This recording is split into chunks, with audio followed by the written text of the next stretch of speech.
እንኳን ልትሞትና ድንኳን ሊጣለላት የማሉ ወጥቶ ዳር ሊገተርባት መራመጃ ያጣች ቀኑ ጨልሞባት ገና ትፈካለች ሀገሬ ተስፋላት የኔ ሀገር ተስፋላት ትጓዛለች ገና እድገት የሞላባት የሁሉ እናት ሆና ምድሯ ተሸፍኖ በልማት ደመና ምንም ተስፋ ብትቆርጥ ተውጠ በቅጀት ሁሉን አጨልመ ክፉ ብታሟርት ከንፈር ለማስመጠጥ ጧት ማታ ብትቷትት አማረልኝ ብለ ብትዘምር ብሶት ጉዞ አይገታም ሀገሬ ተስፋላት እሱ ያንተ ነበር ያጼዎቹ ዘመን አሽከር ዳር አቆሞ መሃል መበየን ያልከው እውነት ነበር በአንተ ምናብ ዘመን መሃል ያንተ ሆኖ ሌላው ውጪ የሚሆን አንተ ፈራጅ ቀዳጅ ሌላው የሚቦዘን ሞታለች አትበለኝ ይችን የኔን ሀገር ፈጣሪ ያድላት ሁሉንም በመቸር ሞታለች አትበለኝ ሀገሬ ተስፋላት ዳር መሃሉ አብሮ ይቆመላት እኩል ተቀምጦ በአንድ የሚፈርድላት ሳይንስ ቴክኖሎጂው የሚደባበሳት ዕውቀት ቤቷ ገብቶ ብርሃን እየሰጣት አረንጓዴ አሻራ ምድሯን ያለበሳት ሂድ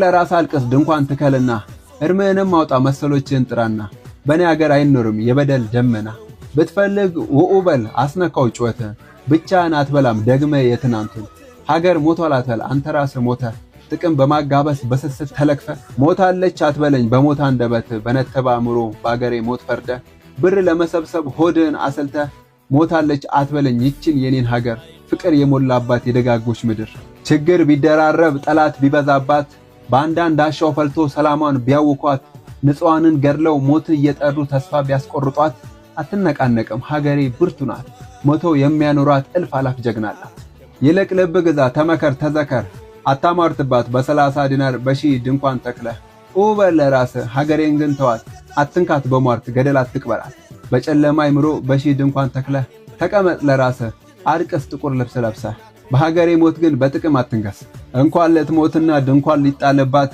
የማሉ ወጥቶ ዳር ሊገተርባት በአንድ ተጠራርቶ እዝል ሊበላባት ጠላት እፎይ ብሎ ዝክር ሊያወጣባት ገና ትጓዛለች የኔ ሀገር ተስፋላት አቤት እንዴት ደስ እንዳለኝ እግዚአብሔር ይመስገን እንግዲህ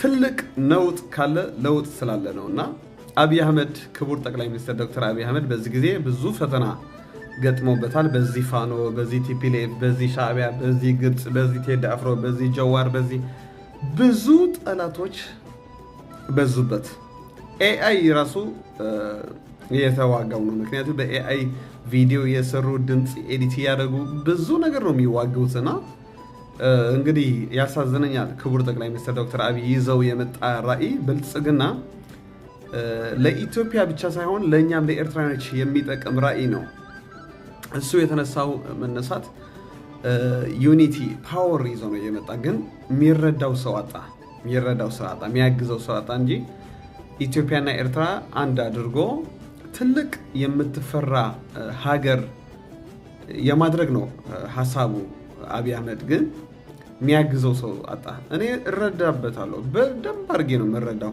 አብይ አህመድ እና ከሱ መስራት እኔ መሻቴ ነው እፈልጋለሁ ምክንያቱም ይበቃናል ውጊያ ይበቃናል መጎሳቆል ይበቃናል ዘረኝነት ይበቃናል ስደት እያልን ነው እኛም ኤርትራውያኖች እንደመር እያልን እነ ቴዲ አፍሮ ደግሞ ሀገር እየፈረሰች ነው እንትን ሰራለው ምንድነው ዳስ ምናምን ምንድነው ለምንድነው ቴዲ አፍሮ ተስፋ የምትቆርጥ እኛ እንኳን ኤርትራውያኖች በአብይ አህመድ ተስፋ አልቆረጥንም የሆነ ነገር ይሰራል ብለን ተስፋ እናደርጋለን እኔ ተስፋ አለኝ በክቡር ጠቅላይ ሚኒስትር ዶክተር አብይ አህመድ የሚሰራ ነገር አለ እዚሁ ኢትዮጵያና ኤርትራ ትልቅ ነገር የሚሰራ ነገር አለ ብዬ ነው የማምን ተስፋ አለኝ እኛ እንኳን ተስፋ ያልቆረጥን እንዴት አንተ ተስፋ ትቆርጣለህ አብይ አህመድ እኮ ጥሩ ነገር እየሰራ ነው በኢትዮጵያና በኤርትራ እና አይታይህም እንዴ በጎ ነገር የሚሰራው አብይ አህመድ አገሩ ያለማ አይደለም እንዴ እናግዘው እንጂ ሁሌ ትችት ማን ሊመጣልን ነው የፈለግን የሞቱ ሚኒሊክ እነሱም ቢኖሩ ለነሱም የምትተዋቸው አይመስለኝም ለነሱም ትተቸዋለህ እና ይሄ ልጅ በጣም ደስ አለኝ ገጥሞ እባካችሁ ኢትዮጵያውያኖች በቃ እኔ የኔ ራዕይ ልንገራችሁ ኢትዮጵያና ኤርትራ አንድ ሆነን ታላቅ ሀገር ሆነን የምትፈራ ሀገር መስርተን እዚሁ አፍሪካ መኖር አለብን ብዬ ነው የማምነው ምክንያቱም ሰው ነው ሀገር የሚመሰርት ሰው ነው ሀገር የሚያፈርስ ነግሬያችኋለሁ እዚሁ ዓለም አንድ ላይ የነበሩ አገሮች ተበታትነው ምንም ያገኙት ነገር የለም። ለምሳሌ ሱዳን፣ ደቡብ ሱዳን ተለየች። ምን አገኙ? ሱዳን እየተበጠበጡ ነው። ህብረት ሶቪየት 15 ሀገር የያዙ ትልቅ ሀገር የምትፈራ የነበረች ከዛ ግን ፈረሰች። 15ቱ ሀገር ንጹሳን ሀገርን የሆኑ ራሽያ፣ ዩክሬን ብዙ ተበታተኑና ራሽያ ዩክሬን ሲጋጩ አይተናል። ወንድማሞች ናቸው እኮ ግን በመለያየት ምንድን ነው የምናገኘው? ግን ተለያይተው የነበሩ ሀገር ሆኖ ትልቅ ተጽዕኖ የፈጠሩ በዓለም ብዙ ናቸው። ጀርመን፣ ቪየትናም፣ የመን፣ ታንዛኒያ፣ ዩናይትድ ኤሚሬትስ እነዚህ አሁን ህብረት አድርጎ አንድ ሀገር ሆኖ ጀርመን ለምሳሌ ምብራቅና ምዕራብ የሚባል ተለያይተው ነበር። አሁን ግን አንድ ሀገር ሆኖ ትልቅ የምትፈራ ሀገር ሆናለች። አሜሪካ ራሷ 13 ስቴት ነበሯት 50 ስቴት ስትሆና በጣም ማንም የማይደፍራ ሀገር ሆናለች። ስለዚህ እኛ ኤርትራውያኖች፣ ኢትዮጵያውያኖች አንድ ሀገር ሆነን ትልቅ ለውጥ ማምጣት አለብን። ከዛ ይሄ ስለ ወደብ ስለ መሬት ምናምን መጋጨት ይቀራል። ምንድነው መሬት? ምንድነው ወደብ? እዚህ ምድር ትተነው የምንሄድ ነገር ነው። ለምንድነው አልፎ ወይም ደግሞ አልቆ ለምን አናስብም? እስከ መቼ ነው እኛ ኤርትራኖች ኢትዮጵያውያኖች እየተጋጨን የምንሄደው? ወይም ደግሞ አማራ ኦሮሞ የተባባላችሁ ዘር በዘር መጋጨት እስከ መቼ? ኤኒዌይ ቴዲ አፍሮ በጣም ተሳስተሃል። እንግዲህ ፖለቲካ ውስጥ ባትገባ አንተ። ምክንያቱም አብይ አህመድ በዚህ ጊዜ ጥሩ ነገር እየተሰራ ነው። እባካችሁ እንቅፋት አትሁኑ። ዘረኝነት የትም አያደርስንም። በባንዲራ ለውጥ የሚመጣ የለም። ቀዩ፣ አረንጓዴ፣ ቢጫ ምንድን ነው? በሀሳብ ነው ለውጥ የሚመጣ። አብይ አህመድ ደግሞ ብልጽግና የሚባል ሀሳብ ይዞ መጥቶ ሀገሪቷን እያለማት ነው። ተመስገን በሉ እንጂ እባካችሁ። ከተቻለን እናግዘው፣ ካልተቻለን ዝም እንበል። በቃ እየሰራ ነው ክቡር ጠቅላይ ሚኒስትር አብይ አህመድ።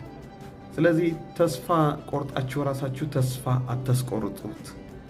አዲስ ነገር ይሰራል። ኢትዮጵያ የምትፈራ ሀገር፣ ታላቅ ሀገር ትሆናለች። ኤርትራም ከኢትዮጵያ ትደመራለች። ወደቡ አብረን እንጠቀምበታለን። ይሄ በደም የተሳሰረ ህዝብ ትልቅ ነገር ያደርጋል። የኔ እምነት የኔ የሚታየኝ እንደዛ ነው። ከዚህ በኋላ ቦርደር የሚባል ነገር ይጠፋል። ኢትዮጵያና ኤርትራ አንድ ሀገር ሆኖ ትልቅ ሀገር የምትፈራ ሀገር ትሆናለች። ለዚህም እኔ እሰራለሁ፣ እናገራለሁ ማለት ነው። በቃ ከዚህ በኋላ ተለያይተን መኖር የለብንም። ኤርትራና ኢትዮጵያ እየተባል ነው። በቃ ጣሊያን እኮ መጥቶ ቦርደር አድርጎልን ኤርትራ ናችሁ ብለው ስም ሰጠን፣ አገር ሰጠን። ጣሊያን ሰው ነው። ጣሊያን የሰራው ኤርትራ ካልጠቀመን፣ ስለዚህ ዩኒቲ የሚባል ነገር አለ። እኛም ሰው ነንና ከኢትዮጵያ ህብረት አድርገን አንድ ታላቅ የምትፈራ ሀገር መስርተን እንኖራለን። አገራችንን እንመለሳለን። ስለ ወደብ ስለ መሬትም ከዛ በኋላ ከኢትዮጵያም አንጋጭም። ለምን? አንድ ህዝብና አንድ ሀገር ሆነን እንቀጥላለን። ኢናፍ። ይሄ ህዝብ ሁለት ህዝብ አይደለም፣ አንድ ህዝብ ነው። ስለዚህ ባንለያየው እና አንዳንዶች ፖለቲከኞች መለያየት፣ ዘረኝነት ምናምን የተሰብኩ እባካችሁ ተውት። አብይ አህመድ እግዚአብሔር የላከው መሪ ነው። አታስጨክኑት። አምባገነን እንዲሆን አታድርጉት። እሱ መልካም ሰው ነው።